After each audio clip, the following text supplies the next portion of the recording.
Hi, my name is Karen Covey, and today we are making homemade chocolate pudding. Now, if you've never made your own homemade chocolate pudding, you're going to be surprised at how unbelievably quick and easy this is.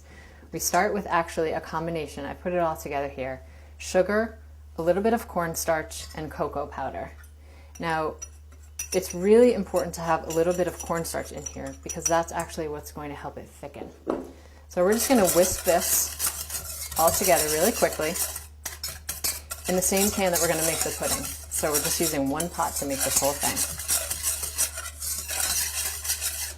Okay, we're going to put it on the stove, turn on the heat, and then slowly we're going to whisk in equal parts of milk, cream, and 1/4 teaspoon of vanilla. Now we're going to whisk this slowly to let it all in. We're going to add a pinch of salt and just kind of slowly whisk to incorporate all the milk into the dry ingredients.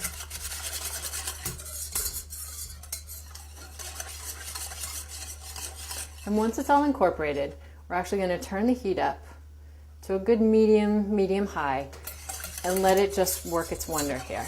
What we'll actually want is we want this to get a little bit thick. So it's going to take probably 5 to 7 minutes to get to the right thickness that we're looking for.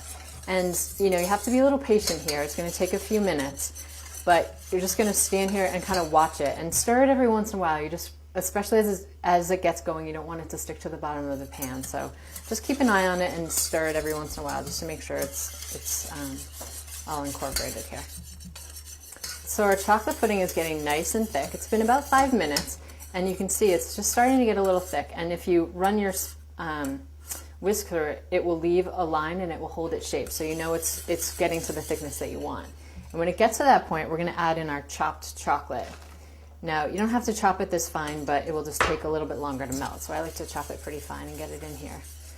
The trick is you want to get this going pretty quickly. Once it's all done and put together, you want to get it into your serving dish and throw it in the refrigerator to chill for at least an hour.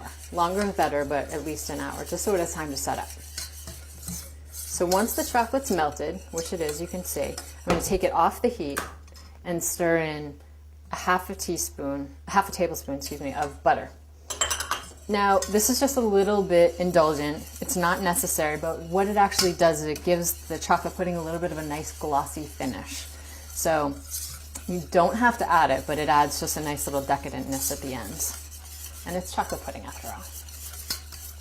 So we're just going to whisk this all together just until the butter melts. Just a couple seconds. And when it's all melted, be sure to have your serving dish ready to go. And we're just going to spoon it into our serving dish. And carefully pour it in. Try not to splatter it. And you can see it's nice and thick, chocolatey, and it's really, really good. Now, I think that took maybe 5 to 7 minutes total, and you're going to have yourself a really good homemade chocolate pudding. We're going to cover it with a little bit of plastic wrap and get it kind of right on the surface of the pudding so a little bit of a film doesn't form. So we're going to put it in the fridge for about an hour to chill, and then you're going to have your own homemade chocolate pudding.